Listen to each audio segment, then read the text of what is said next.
बाई तोरो भारी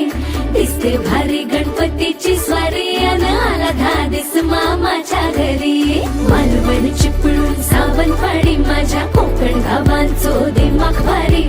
दिसते भारी गणपतीची स्वारी माझ्या कोकणा वाटे तुम्ही वलवा गाडी